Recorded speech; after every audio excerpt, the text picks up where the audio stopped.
They're hiring for everything at United Good afternoon, Airlines. well, good evening, and welcome to Couch Conversations with the Doctors, where health is wealth. We want to remind you guys to and share again with everybody that Couch Conversations is here. Couch Conversations, where health is wealth. We want to say hello to all of our social media family, and thank you for tuning in with us on today.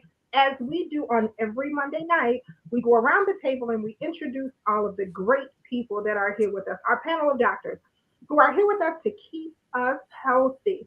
I'm going to start with my very own coworker, that's Dr. Douglas Graham. Dr. Doug, why don't you introduce yourself to everyone who's here? Thank you, Nikki. I'm a retired physician. I worked in the Western suburbs for about 30 years. I spent 2 years working with the congressman in his office on healthcare issues. This is a great panel to be on. I'm a great honor to be here. I'm going to try and answer your questions if I can.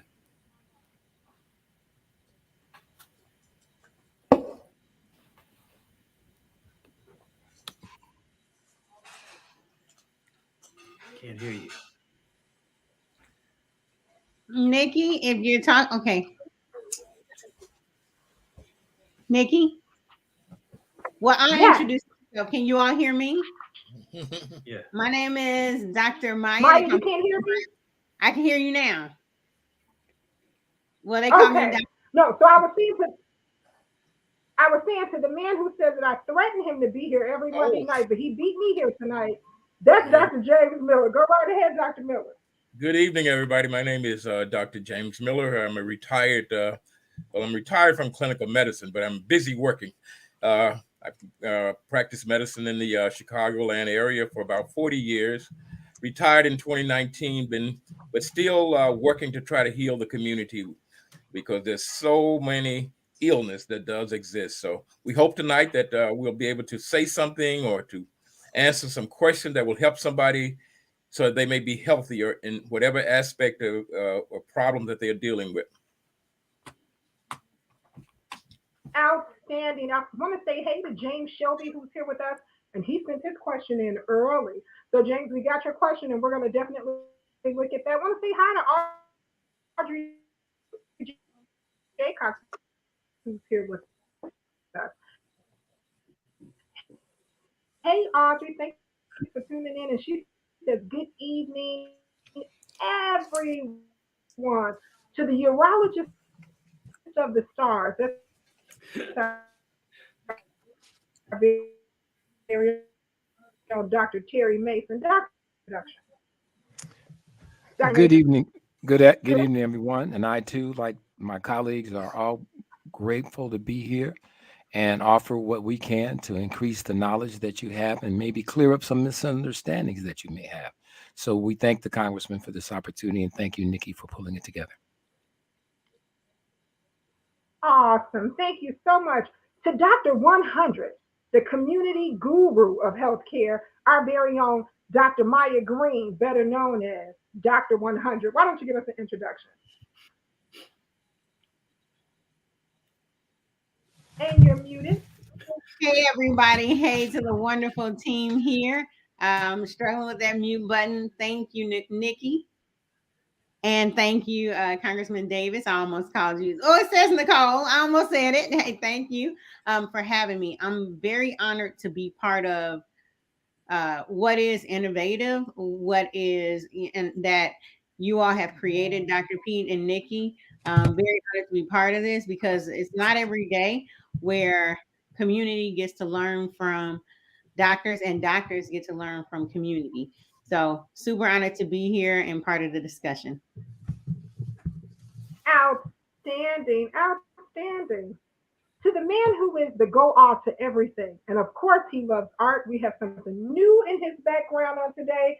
That's our very own Joseph Harrington. Hi, Nikki, Joe and hi, Harrington. everybody else. It's a pleasure to be here. Like several others, I'm retired. I retired in 2017 from the Illinois Department of Public Health, where I was an administrative law judge and regional health officer for Cook County. Prior to that, I had the honor and privilege of working with Dr. Terry Mason as an assistant commissioner when he was the commissioner of health for the city of Chicago. I've also worked at 3 hospitals in the city and going to do my best to try to help answer questions and give people information. Outstanding. Thank you so much. To the gentleman who is really the guru of healthcare when it comes to weight loss. And his passion and dream is to actually go into competition against Wolfgang Puck with his cooking skills. That's our very own Dr. Tony Hampton. Thank you, Nikki, and always happy to be here. Trying to get a little sun today. You can see it on my face. So we're so eager to get the spring going in Chicago, and but we're patient because we're just happy to be on the planet. So I'm happy to be here. I'm a family doctor, obesity doc, and I do some leadership with Advocate Aurora Healthcare in the Chicagoland area. Happy to be here, Nikki, and looking forward to the questions tonight. Outstanding, outstanding. To the chef extraordinaire, who's the chef to his daughters that he has at home, but he really thinks he's the grill master, the pit king, the man who has the hottest hats in town. That's our very own Dr. Pete Thomas. Nikki, it is a pleasure to be here. To Dr. Hampton's point, it is great to be on this side of the earth. God is so great for that. And I am thrilled to be on this panel with these esteemed scholars. And I'm thankful for Brother Davis and for you for allowing us to have this forum to give the community what they need. Outstanding. I want to say hey to Linda Johnson, who's here with us, and she's saying good evening to everyone. Just want to remind everybody to share. As always, remember to share, because health is wealth. To the man who makes this possible for us each and every Monday night, to the one who teaches us all the time that health is wealth, it's our very own Congressman of the Illinois 7th Congressional District. It's Congressman Danny K. Davis. Well, I am just a poor pilgrim traveling through this land, asking if there is any hope for tomorrow. And I believe there is. And I hope that all of us will do all that we can. Well, that obviously tells you that I went to church yesterday. Because the spirit, let me tell you, I went to the most fascinating church service. There were about 70 Black preachers there. And they were there to pay tribute to one of their own who had just come from the hospital. And he had been ill. And you know, some churches don't necessarily have a lot of benefits and things like that, contrary to what many people think about Black preachers. Some of them don't have any insurance. They don't have any burial policies. As a matter of fact, some of them halfway take care of the church with other jobs that they have. So there are so many misconceptions about things. But I was just so thrilled and delighted that all of these ministers showed up to pay tribute to Reverend Mac McCullum, who not only is one of the great ministers of our city, but one of the great gospel singers in America. And of course, they had my homeboy, Reverend Marvin Wiley, as the keynoter. And I was late getting to my next appointment at the radio station because I'd promised to do a radio station thing. And I just couldn't leave until things were over, so I was just late. But since I'd been on the radio yesterday, I think I was on between radio and Zoom 5 hours. I did a town hall that was a little more than 2 hours. I did a 7 o'clock radio on WCPT, that's Progressive Talk Radio. Then I did a 7 to 9 last night, but it really went to about 9:30. And so I come here this afternoon to listen to all of the great things I know that all of you are going to say. So I'm just going to sit back and listen and be educated and enlightened as all of you share with our viewers what they have on their mind. But I will also mention that I shared with my staff that they were all going to get a raise because we increased the budget allocation for congressional offices. And so they should all be happy. If not happy, at least a little upward thinking. So thanks to all of you for helping to make today. Please go right ahead. Well, thank you, Congressman. I think all of us staff members of the Illinois 7th Congressional District under the great leadership of Congressman Davis is ecstatic over our raise. However, nobody please call us to borrow money because we're using this to all catch up. So thank you guys so very much. Want to say hey to Krista Overton, who's here with us this evening. She says, good evening, everyone. Good to see you again. Want to say hey to Miss May Ross, who's here with us. She says, hello, everyone. I am glad to be on this program with you.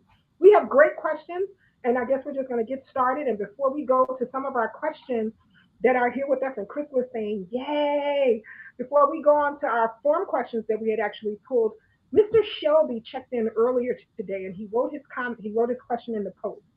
And Mr. James Shelby says, what is the best way to prevent a stroke? How do we prevent those strokes?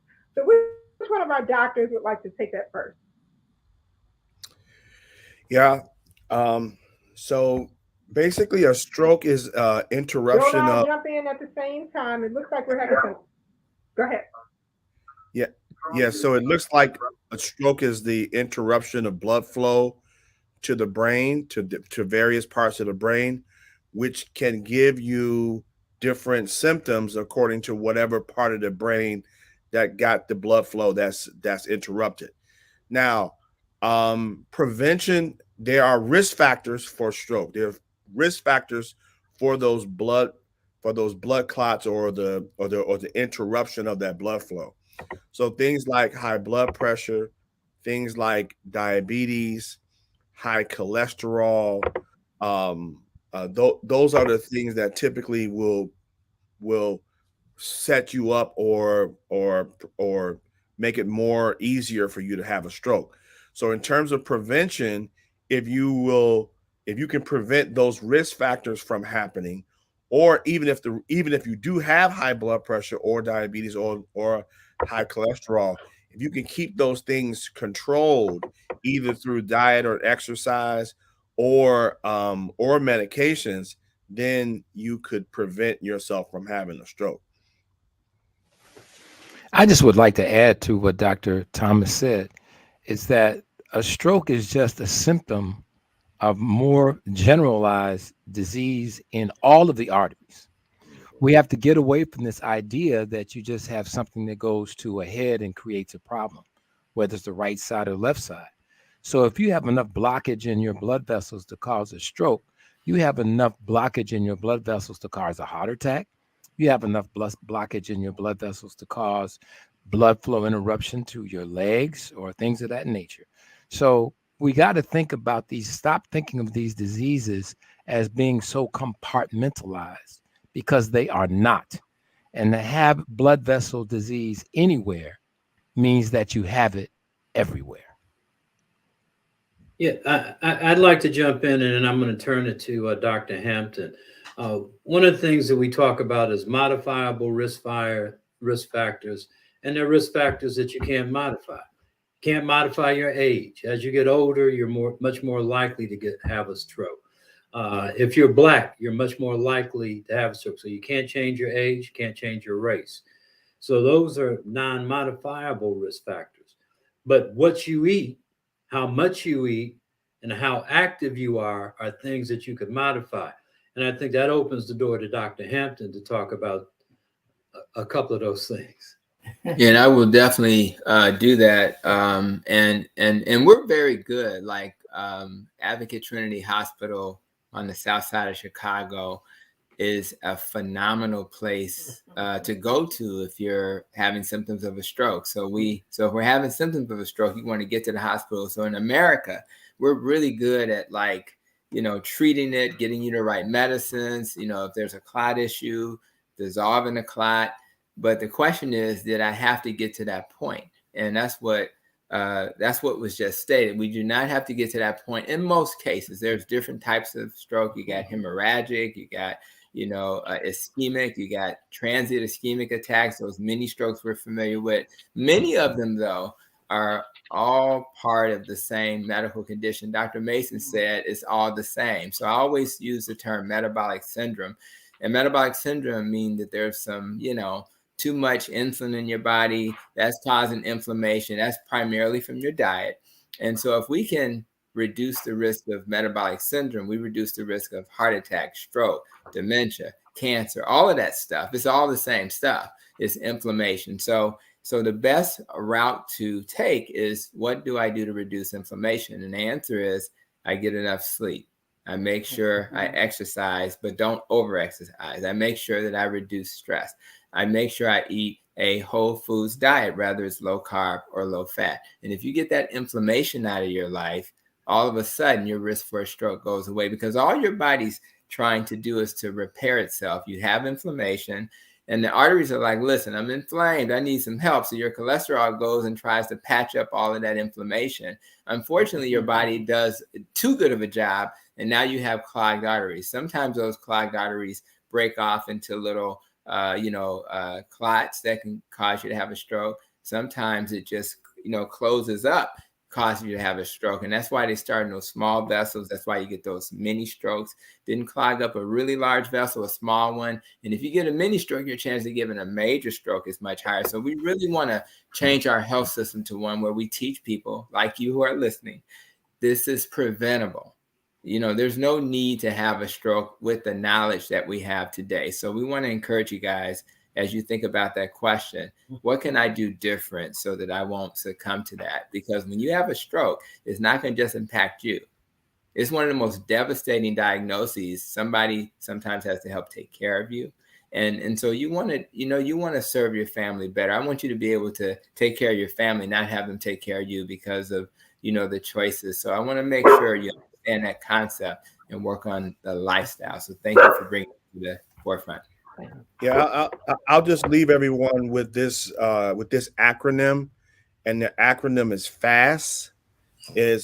F stands for facial droop. A stands for arm weakness. S stands for slurred speech, and the T stands for time. So 90 minutes is your magic time from the time that symptom starts until you need to go to a facility to get that clot unblocked. Okay. So just remember FAST, so if you notice, if you have a relative or someone and they have a facial droop, if they arm weakness, slurred speech, remember you the time is of the essence. Get them to a ER, preferably a level 1 ER within 90 minutes. But to Dr. Hampton's point, you can prevent it. Yeah. Yeah. But why is time so important? What can they do? In terms of what you mean? The drugs that they have. I mean, I mean that's what people need to know, that if you get to the hospital in time, or even in the ambulance in enough time, there's a drug that can break up the clot to prevent the type of damage you would have if you didn't do it. That's why it's important to call 911 as soon as possible to get some medical assistance. They can start treating you on the way to the hospital. Yeah. And then let me say this too. You don't have to be an expert. Like I see people sometimes they get, well, we think Uncle Junebug always had it. Listen, you don't lose anything by calling 911 because what we lose is if you assume that something is normal and it's really not, and then now the symptoms become less and less, or the stroke becomes a lower possibility of having less damage. And so just call 911 if you suspect it, and then let the EMS people sort out all the details. Mm-hmm. There's one other thing that might be interesting to the audience to talk about TIAs, mini strokes, transient ischemic attacks, because they can happen and they can occur. You don't have a major stroke, and sometimes people overlook those.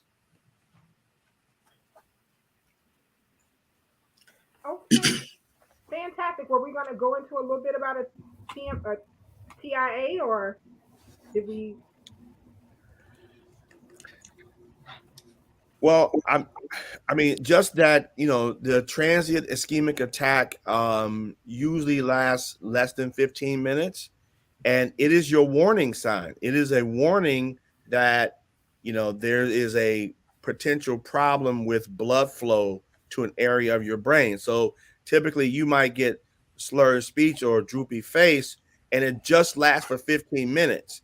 And then all of a sudden the blood flow comes back again. Well, that's your sign that we need to, go seek the attention of a medical. Don't assume that it's a TIA and think you don't need to go to the ER. Go to the ER, call 911. And if those symptoms reverse by the time you get there, it doesn't mean you're out of the woods. It just simply means that that's your signal that you might need more intensive therapy. But I just want to emphasize what Dr. Hampton and Joe was saying earlier, which is, you got to take care of those risk factors, those things that, we're just so used to naming them off, and we just think, oh, everybody has high blood pressure, diabetes. Well, somebody is going to have grave consequences as a result of those very common diseases. But you put them all together, you got the metabolic syndrome, and that's a perfect recipe for a blocked artery, either in the heart or brain or peripheral artery disease, like Dr. Mason mentioned. Yeah, I'm going to quote Dr. Mason. One of the things that he used to always say, and he probably remembers this, in its earliest, most treatable stage, no disease produces a symptom. Symptoms occur over time. If you have a symptom, you're at an advanced state of disease. That's why prevention, having a medical home, and being in some system of care is really important, so that you can avoid that. And the other things that we talked about is if you have a healthy lifestyle, you're less likely to have any of this occur to you moving forward. So that's the best medicine. Yeah. Joe, I'm gonna almost call you Bishop Harrington. Okay? Because the information is flowing. It's flowing. And that's exactly what Yolanda Williams just said. She said, good information. Linda Johnson says, thank you, Congressman, for all that you do. I received great information on a Zoom yesterday. So Linda Johnson is reminiscing over some good information that she received on yesterday with the Zoom. And Dr. Hampton kind of brought up the fact of making sure that you get some rest in one of his statements that he was making. And that leads us right into this question that Crystal Overton actually shared with us. And she said, is a firm mattress as vital to our health as we hear? So is a firm mattress vital? And Lorenzo Burton says, good evening to everyone. So is a firm mattress vital? I don't know, Douglas Graham, what do you think? Is that mattress being firm vital? So it depends a lot on how old you are and some of the problems that you have. For instance, many people with back problems are going to feel better with a firmer mattress because the soft mattress may allow that spine to flex and put you in a position where there's more pressure on the joints. So that could be one set of circumstances where a firm mattress might be better for you. On the other hand, if it's too firm and you're not sleeping, that could be a problem too. So one of the tricks that I used to say is, if you think that your mattress is too soft, put a piece of plywood where your hips are. And if your back pain gets better, it's time for a new mattress. All right. And that's what we call information, just some plywood. Big difference between buying a new mattress. Well, You know what? those mattresses are not cheap, Absolutely, Yeah. absolutely. One of our questions says, "Can you reverse CHF, congestive heart failure? Can you reverse it?" I'll start out with that one. It's not a matter. You can fix CHF. Can be compensated. It can be fixed. The problem is, what is the underlying reason why the individual has CHF, and that is sometimes not a reversible disease. If a person has a bad cardiomyopathy, where their muscles have gotten weak and therefore is not able to perform in terms of what the body needs, and that those are the issue. But yes, congestive heart failure can be compensated, can be fixed, so that now the symptoms that one may exhibit, like swelling of the feet and legs, shortness of breath, difficulty with mobility due to their respiratory situation, that can be reversed. And we need to think about. Oh, I'm sorry, Dr. Maya. Please no, go ahead. please, Dr. Mason, please go ahead. No, I was just going to say that when we talk about congestive heart failure, what is that? And we've got to understand that in our systems in our body, they're all very much interconnected. So the heart, though it does a different job, is very related to the lungs. The lungs are very related to every other organ, because without the lungs, we don't put the oxygen in the blood. But the point I wanted to make with the congestive heart failure is one of the problems with high blood pressure is that the heart is a pump, and the left side of the pump at the bottom is what pushes the blood out to the rest of the body. And if you got high blood pressure, it has to generate more force to push that blood out to your head and up from your legs. And when we have high blood pressure, all we do is put more strain and more resistance and make it harder for the blood to do that, the heart to do that. And when that happens, the blood can't be pushed out. So what happens? It begins to back up. And when it backs up in your lungs. And then you notice that you've got this kind of frothy sputum that you're having, or you're coughing, or you're laying down flat. And my internist colleagues, because I'm a urologist, but the internist colleagues can talk much, much more about that. But you just didn't get congestive heart failure. None of these diseases do you just get. They happen over a prolonged period of time. That's why I say symptoms are most some of the worst ways to think about diseases, because there's no disease that presents as a symptom in its earliest, most curable or reversible stage. Dr. Maya? And then to duck off of what Dr. Mason said, when the best way I think about kind of what high blood pressure is and congestive heart failure, I always tell people, imagine blowing a balloon, right? We all blew up balloons. This is before those little pumps came out, and the balloon garland machines or whatever, right? And then imagine, how they used to have that big balloon that's shaped like a teardrop, right? But then they got that skinny balloon, right?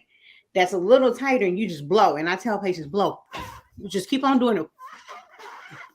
Already, we've been doing it, 5-10 seconds, but I usually have people do it for a minute.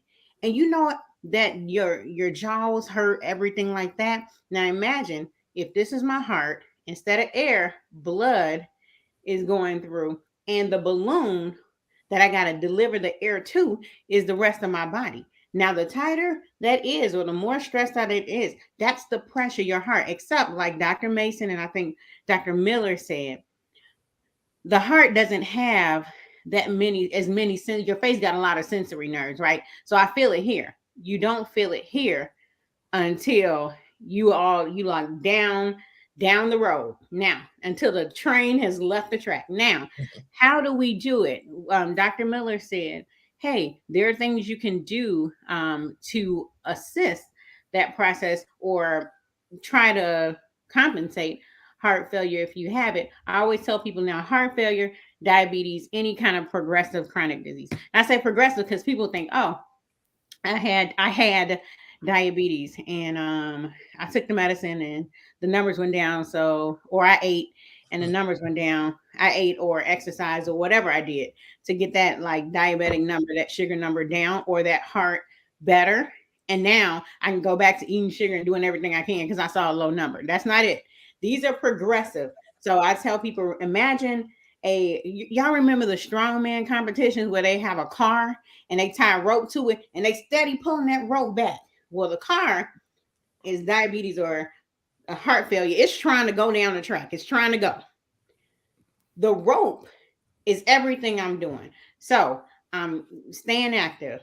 I'm not eating a lot of greasy foods, a lot of sugar, a lot of unhealthy stuff. I no longer live a sedentary life. What we said before, I eat and I'm getting rid of or cutting down on alcohol. I'm stopping smoking. I'm eating and drinking like I love myself.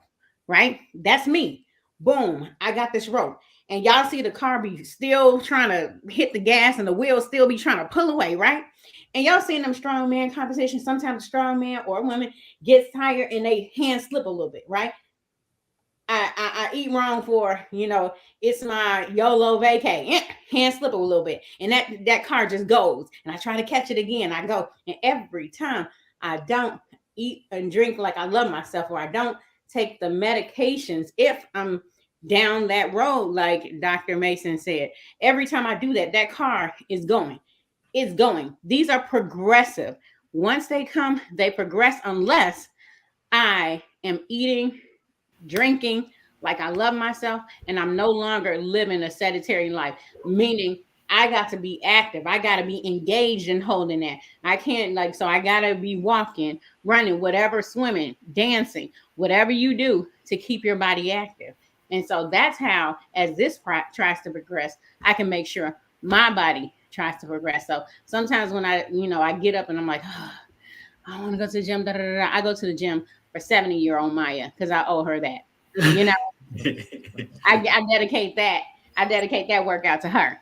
So Dr. Maya, every time you speak and explain stuff, I'm gonna have Harriet Scott let you know how it makes me feel. Hallelujah.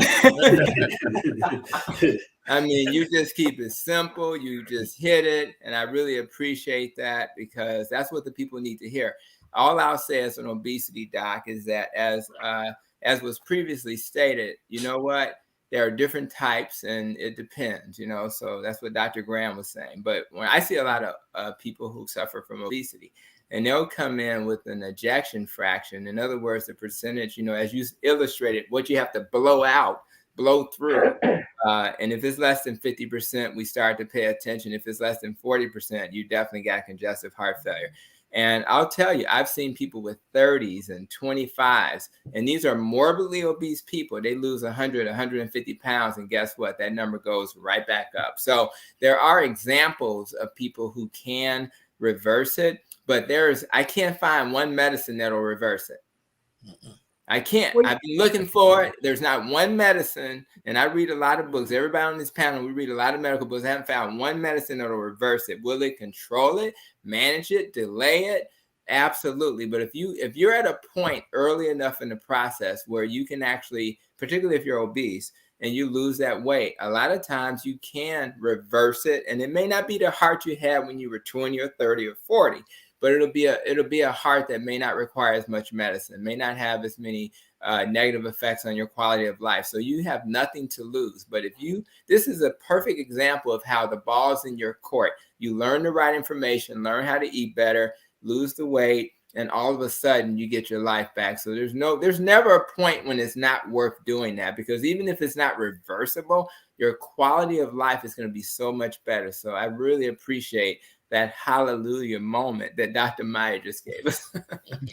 Absolutely. Ms. Scott also said, thanks for the very good teaching. The very good teaching. James Shelby thanks us for answering his question, and he says it's great information on preventing a stroke, that they have also added to the acronym B for balance and E for I. Be fast. Thank you to the doctor. So I just want to remind you guys, put the word fast on your refrigerator. Don't forget to add those other two initials that they have there so all the family members can know. A lot of times it's a teenager or a kid in the house, a grammar school kid, who will be able to see that fast and know to dial 911. So remember to get that done. Yolanda Williams says, real talk, exactly what we need? And Miss Nash says, yes, I'm going to the gym for my 70-year-old self. That's right, Dr. Maya, keeping it 100, my 70-year-old self. So I'm in the mirror doing the Zumba for my 70-year-old self. So yes, got to get the 70-year-old self up and moving. Up and moving.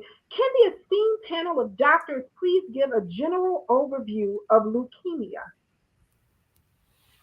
So I'll take a shot at it. So your bone marrow is like a factory, and it makes red blood cells and white blood cells. These cells have a particular lifespan. They don't last forever. So they always have to be replaced.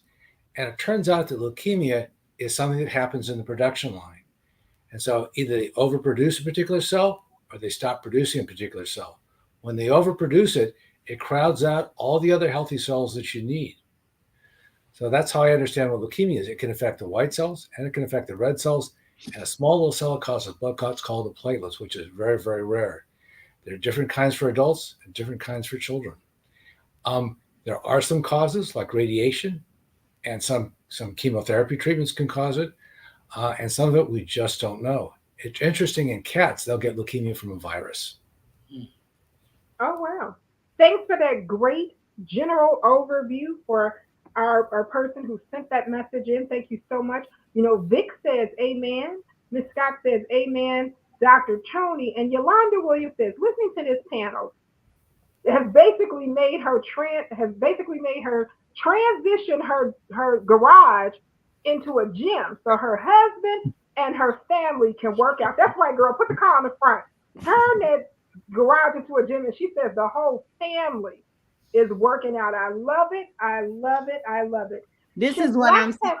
Go ahead. Oh, no, go ahead. This is what I'm saying, Miss Yolanda. I will say one of the motivating factors, you never know who you are motivating by making a healthy activity. Sometimes people say exercise and diet. If you love those words, that's fine.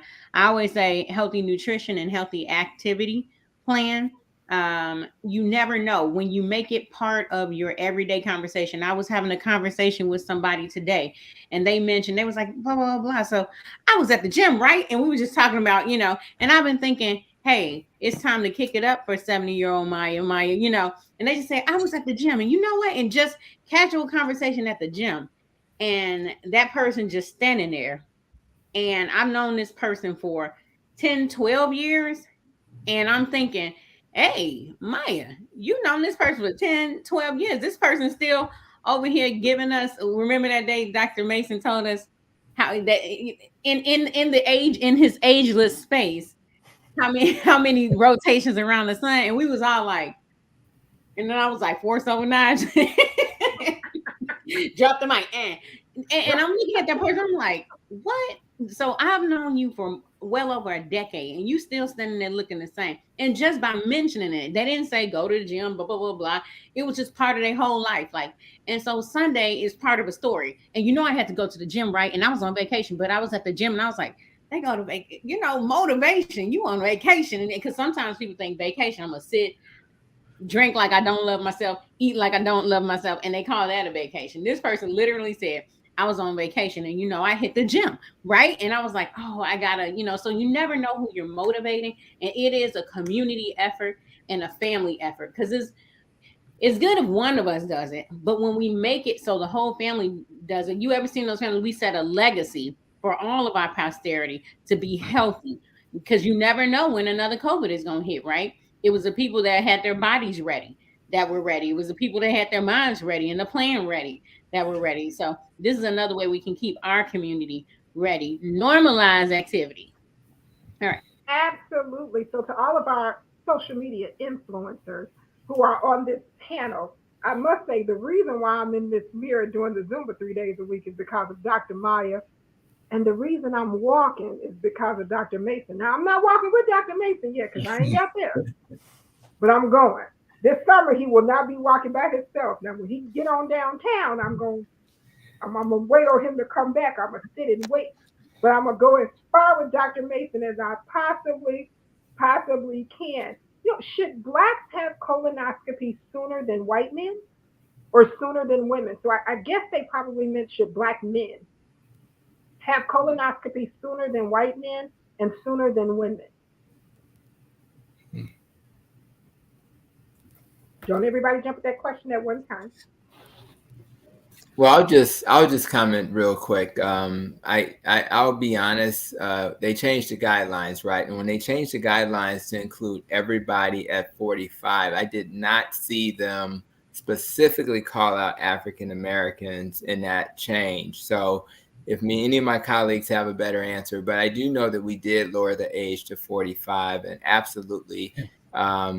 I think that everybody, male, female, and sometimes we assume that men are the ones that are at the highest risk, and there are times that's true. But when you start getting to 45, we're pretty much going across the board now. So my advice to anybody is really important that you understand that. I mean, I've had at least 2 or 3 stories where a spouse or a girlfriend said, you know what, if you're going to be with me, you're going to go see the doctor. They go have a regular little visit, and yes, they find polyps that are pre-cancerous, those adenomatous polyps, as opposed to the hyperplastic. So it is such an easy thing to do. You imagine, you think about the people who didn't get a vaccine, which I understand there's reasons for that. But imagine that person on a ventilator regretting that. Imagine a person with colon cancer just not taking a moment to do a test that's so easy to do. Imagine a woman who just didn't make time to get a pap smear. Imagine my mom is a breast cancer survivor. Imagine one year she was normal, the next year she had breast cancer. Imagine if she had to just blew it off, didn't go and get seen. And that was 22 years ago, and I wouldn't have my mom. So I just think that there are certain things in life that are just a no-brainer. And having had a colonoscopy, my brother Pete shared a few episodes ago, he had it. It was not a big deal. The worst part of it is being next to the bathroom for a few hours the night before. Other than that, the procedure itself was no big deal. And man, what a small price to pay to have more time with your family. So it's not a guy thing. It's not a woman thing. I think everybody should consider that new recommendation to start getting this test at 45. Yeah, And one then- of the things I want to jump in, and this will be brief. One of the things people need to take into consideration, and this is something we don't often talk about, is our family history. Heredity plays a role in disease too. So you need to know if somebody in your family has had some form of cancer. If they've had some form of cancer, then that puts you at a higher risk. And so you may want to be tested, regardless of what the cancer is, a little earlier, just because it seems like it runs in your family. So I don't think there's a specific recommendation for men, but there is a recommendation around family history. And it just points out that we need to know the history of our family's health, because that could affect our health down the line. Yeah. The one thing I do want to also mention is that one of the things that gets passed down from person to person in the family is the way they eat. And a lot of times these things aren't as much genetic as they are habitual. In other words, they come from some of the same bad habits being passed down from generation to generation. So I want to put that out there because we're going to learn more, because people talk about epigenetic or things that affect their genes and what have you. And a lot of those things are really in the minority. Those aren't the things that are most of the time the cause of something. So it's really important to understand that we need to do that. And I'm going to say this too. We need to get away, though not completely, and some people may disagree, but we need to get away from this idea of symptoms. Symptoms are the absolute, in my mind, among the worst way to think about a disease, because most diseases in their earliest, most curable, or their earliest form for intervention that could change the course of your life don't have a symptom. So don't wait for the blood to show up in your stool. Don't wait for that to happen. Don't wait for you to have trouble swallowing. Don't wait for that. Take advantage of these screening opportunities when they come, because you never know what they're going to help reveal to you. And it's important that you don't, because we've been thinking about symptoms all the time, and there isn't a symptom that you could have for any disease that you could get that produces a symptom in its earliest, most curable stage. Yeah, a good friend of ours, Dr. Paul Crawford. Hold on. All right, so Hey. Joe's playing us some music. That was All my right, phone. all right, This Joe. is a Okay. slow jam. This All right, Joe. okay. All right, Mellow Joe. All Yeah. right. Well, what I wanted to say is a friend of ours, I know Terry knows him very well, Dr. Paul Crawford, prominent nephrologist. One of the things that he used to talk about is what he called the I feel good syndrome. He talked about James Brown, I feel good. And people assume that they're healthy because they feel good, which couldn't be further from the truth. And that's why the screening exams are important. You know, that you need to, again, be in some type of care, have a medical home, have a relationship with a provider, and get your annual physical. That way you can be on top of your health, as opposed to waiting till there's an episode and then you're in big trouble moving forward. Yeah. One of the other things that Joe brought up in terms of family history, and it's an important thing because I've noticed this a lot in African American families, that oftentimes diseases or problems or become secretive and they don't pass it along. Tell the younger that I had this problem, therefore, it's something that you should be aware of. Anytime patient comes to the doctors usually ask about family history, and oftentimes the patient don't know. They find out later that my grandma had this problem, or my aunt has this problem, or my uncle had that problem. And so sharing your medical conditions with your family members is so important in terms of their well-being. Dr. Maya, you were trying to say something as well. I was going to mention that our intake or nutritional intake, part of the reason why initially, so Dr. Hampton just mentioned that the criteria were changed from 45 to 50. And Dr. Mason mentioned about the intake. I was going to, from 50 to 45. Thank you. From 50 to 45. And Dr. Mason, I was going to mention that our nutritional intake was one of the reasons why we started screening at 50 in the US. It was the things we were eating, charred foods, all this other stuff, that contribute to that. Also contribute to a lot of other overgrowths, abnormal cancers in our bodies. But then Dr. Mason said it, so I just continued to sip my tea. I was like, okay. Yeah, so keeping that in mind, I think is very, very important. Again, because like Dr. Mason said, once you feel the symptom, you're already down the block. So if I had to go back to heart failure, colon cancer, diabetes, all those things, and remember I was talking about that car, right? When they were saying for heart failure, they were saying, yeah, you can do things to stave it off, but try to improve. It's just like when for those, I'm not a super duper car person. I'm a Jeep person for life. I like Jeeps, but say you got this Porsche, that's my heart, or a Bugatti, whatever your favorite car is, and that's your heart, right? You got one, you love it, everything like that. Then say you have a TIA. You slip and you going down DuSable Lakeshore Drive and you hit that curve, right? And you driving fancy and then you scratch it. Then you got to get a paint job, but it won't be the same because now, you be like, now it's a paint job, right? That was the TIA. Then you like, okay, I got a new paint job. I'm gonna show it off, and I'm just gonna like eat more steak, eat all this other stuff, and just keep on going. Then you actually crash it in the tail light. Then you get a replacement tail light, but it's never the same as when it came off the light. You know what I'm saying? The car, then you get the engine replaced, transmission, you're getting all these replacement parts, you're getting stents in your heart and all this other stuff. And that goes for something like the things we eat. So the point is, the oil you put in your car, or the fuel you put in your body, think of it like that. A lot of times, especially, I don't know if what my social media feed is showing me, but I'm seeing a lot of people value cars and houses, clothes on the house sold by me, you know what I'm saying? All this other stuff. Make a life you don't have to take a vacation from, and they just showing these island trips and all this other stuff, right?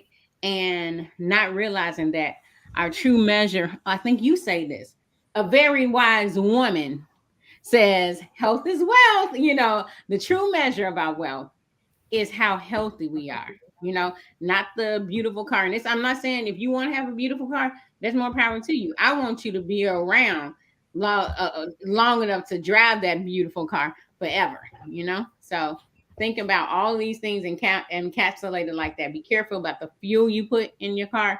And then you don't want your car just sitting idle for, you know, seasons, right? You want to keep it active and keep it fueled correctly. There Yeah. used to The be an brand, the analogy. brand new car that sits too long won't start. I'm sorry. Go ahead, Dr. Mason. No, I was going to say to Dr. Maya's analogy about the car. We used to use this because men, for the most part, knew what time it was to change the oil. They knew what the air pressure was supposed to be. They knew what kind of gas they were supposed to put in the tank, and they knew the difference between the lower octane and the higher octane. And they knew all of these things, but they didn't know when they were supposed to have a colonoscopy. They didn't know how often they were supposed to get the blood pressure checked. Didn't know. So we need to really, that's a great point, Dr. Maya.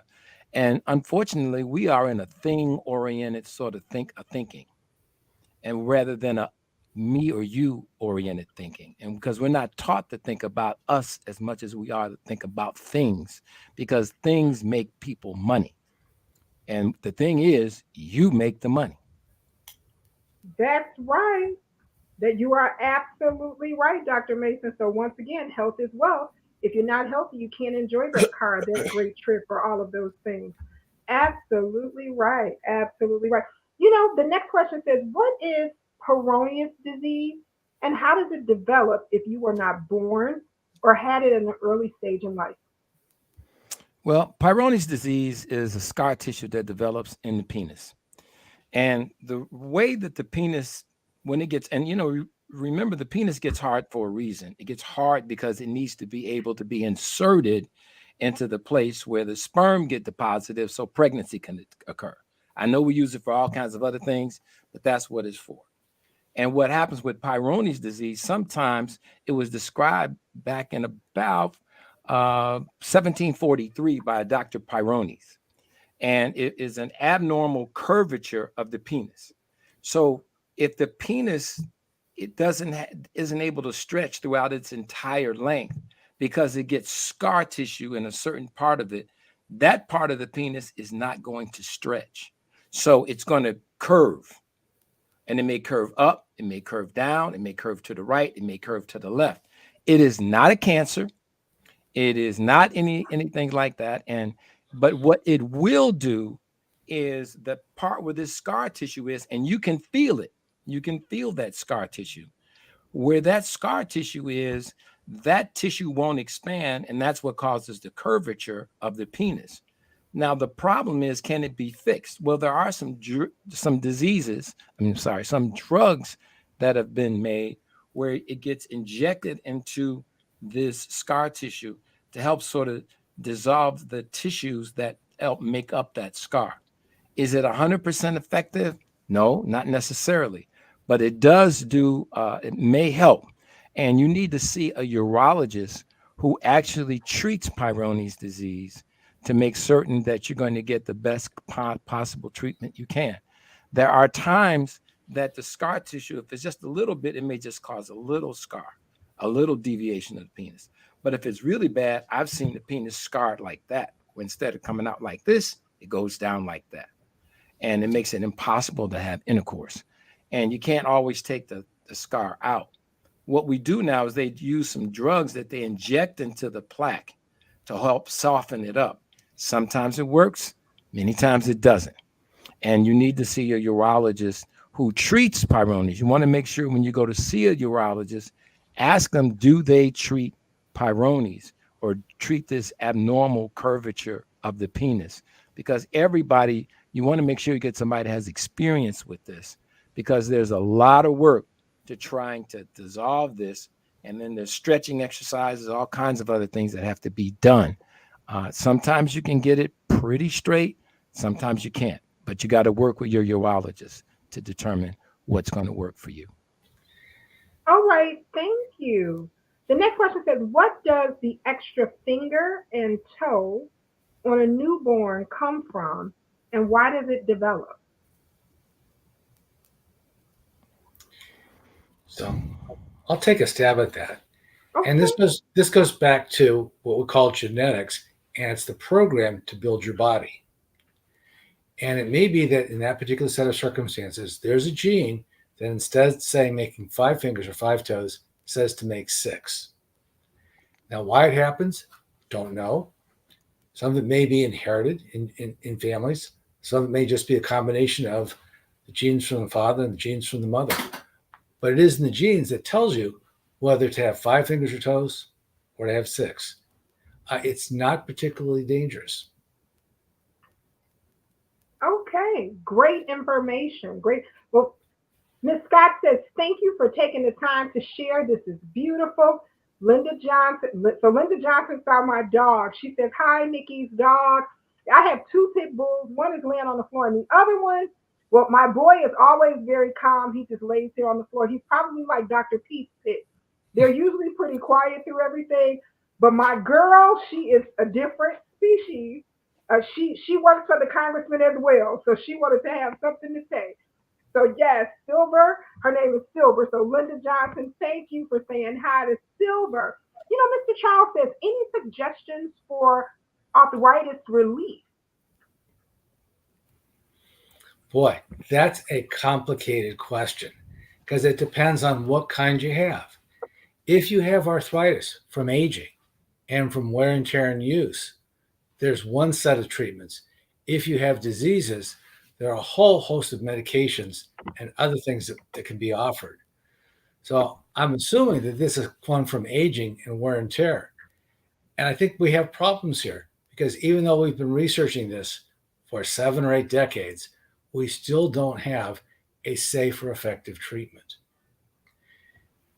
So I would just comment. I was noticing this is someone I definitely know, family. So, yeah, and if you look at the image here, it says, it's like a car wash, right? yeah. So imagine for years working in that environment. And, every time I get my car washed, I'm like, oh my God, there's some labor involved. So I think the overuse of your joints year after year can catch up with you. So it goes back to what we always say. We got to make sure we're eating real food. If you eat inflammatory processed foods, sugars, highly refined grains and carbs, you're going to run into inflammation. So you start with your diet. So when you're at work or out and about, try to bring food to work so that you can actually eat real food, number one. Number two, there are some supplements that help. No supplement's going to help a joint that's completely destroyed. There are things that you need to actually have a procedure to repair. You may have to see a specialist. They may have to do a shot. They may have to do a gel. It depends on what part of the body we're talking about. But many of my patients who are not on blood thinners will try things like turmeric. There's a brand called Mariva. And of course, everything we share is just information. It's not medical advice, but Mariva turmeric, something you get off of Amazon, is very anti-inflammatory. I bring up that brand because it's the most potent on the market. Some people benefit when they're trying to do repair to take hydrolyzed collagen. And then the last thing I'll mention is magnesium cream, because it'll actually provide some relaxation. So those are the things you can do.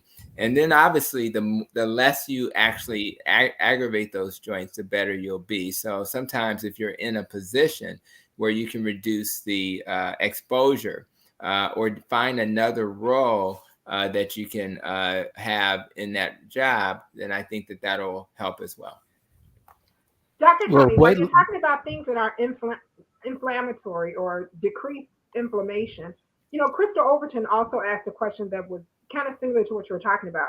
She says, is tart cherry juice good for inflammation? So would you add that to the list of things that you just shared, or no? We can't hear you. We can't hear you. Yes, I'm sorry. I am familiar with tart cherry juice. And yes, it is something that can reduce inflammation. However, I tend to tell patients when they're using any type of juice to be careful, because all juices are very sugary. So you may have an anti-inflammatory benefit, but then you're going to have to deal with the sugar part that may be inflammatory. So if you're really thinking, I really want to try this, you've seen relatives have success with that, then you may want to try going to the health food store and see if they have a chart, like a supplement that will, like people, they'll say, well, I want to use cranberry juice for my urine infection. Well, sometimes the cranberry tablets, if you're going to go that route, is a better approach. Although even with that, you have to be careful because some of the studies show it's a little overrated. So bottom line is, yes, it can be, but I wouldn't put a lot of faith in a juice version of it at all. And can you share the items that you can find on Amazon? Again, that's one of the questions from I can Yolanda put it, Williams. I'll put it in the chat. You'll Absolutely. put it in the chat. Absolutely fantastic. Dr. Mason, you were trying to say something. No, it's okay. It's Are okay. you sure? Absolutely. Okay. All right. Well, there are some questions that we did not get the opportunity to get to tonight. And of course, on next Monday, we're going to make sure that we grab those questions at the beginning so we can make sure we get to your questions. We hear you, we get them, we read them all. But just want to remind you guys of a few things. One thing you hate to hear me say is we've reached our time. And we have. We've reached that time. But April is Sarcoidosis Awareness Month, and it's also Child Abuse Awareness Month. So our very last show for the month of April, we're going to talk about sarcoidosis. We're going to have a guest on as well, who's a friend of our office, to talk about not just sarcoidosis, but we're going to have someone else on that's going to actually share with us about Child Abuse Awareness Month. And actually, on next week, next Monday, one of our special guests will be Dr. Ken Williams. You've seen him here before. He's a nationally renowned cardiologist. He will be with us on next month. Dr. Williams is excited to be here once again, and he missed us all, so he wants to come back and share some things. Him and Dr. Mason will be giving an outstanding presentation on next week and going to share those things with you. But it's our time. And as we say on every Monday night, we want to remind you that coronavirus is still here. Even though the numbers are doing great, numbers are coming down, hospitalizations are down, coronavirus is still here. And it's only down because we're all being safe and doing the things that are necessary to do, which is what? The following. Dr. Maya gives us a great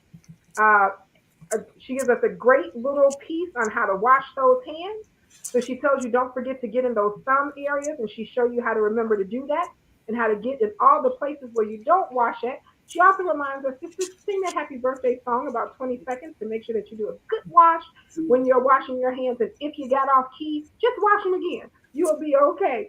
We also want to remind you to wear your facial mask. If you're in a place where you don't think that you have achieved herd immunity, please make sure that you have your mask on across your nose and mouth. That is so important. And if you're really unsure, make sure that you social distance. As we always do, we ask each one of our panelists to tell us a little something Nikki, about us. Yes, sir. I want to do something a little different for next Yes, Monday, sir. till our next Monday. Sure. Saturday, I spoke to about 1,500 young people at the robotics competition at the University of Illinois at Chicago that I do every year when they open the competition. And I was a bit perplexed in terms of what I was going to say to these young scientists who were building robots, and just had a wonderful time. Then on tomorrow, I'm going to talk to the high school students in Bolingbrook, Illinois. And of course, their mayor will be there, superintendent of schools will be there, principal will be there, and another person who invited me will be there. And I'm looking forward to it. But then I'm going to leave and go to Nashville, Tennessee tomorrow evening, because I'm going to address the student body at Fisk University on Wednesday morning. And I'm really trying to think of what I will say to all these young people. And so if I could ask each one of the panelists to tell me what you would say to these young people if you had the task of speaking to them for whatever reason and they asked you to come and speak. So if I could ask each one, and maybe just start with Doug, Sure. what would you say to these kids? I would say to these kids, this is the time that we need your time and your energy and your ideas. You are going to be the people who are going to be responsible for progress. And without your time and energy and ideas, we can't make progress. So it's really up to them to help us get to the next level. So we really need them, and we need their ideas and their efforts, all of Dr. them. Maya? I would definitely tell them, hey, a lot of these people are educated scientists, things like that. The reason why we don't have our own individual Earths and we're on the Earth together is because we need each other.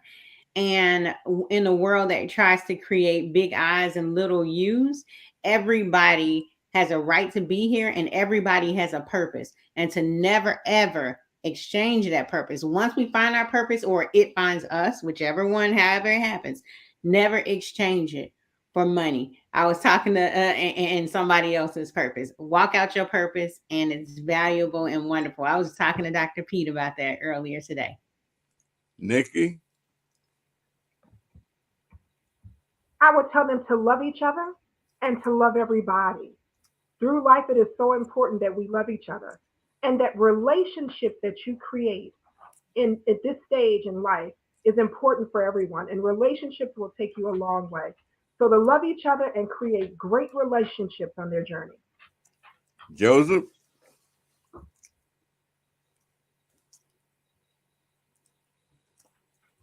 I'm going to adjust what I'm going to adjust what I was going to say, because I'm going to say the same thing that I had planned to. Because you started out talking about being late for a meeting, that you decided to stay where you were, and what that spoke to me about is priorities. Your priority was to be there at that moment. What I would tell them is to find their passion, follow their passion, but set some priorities, things that you need to do to get there. Make sure your priorities are in order. All right, Dr. Hampton. My heart is heavy today, Brother Pete, and I lost a very important person in our lives, a fraternity brother who we pledged. Actually, he was in the line after us at Xavier University in Louisiana. So I just want to do a shout out to him and his family, Dr. Mark Williams.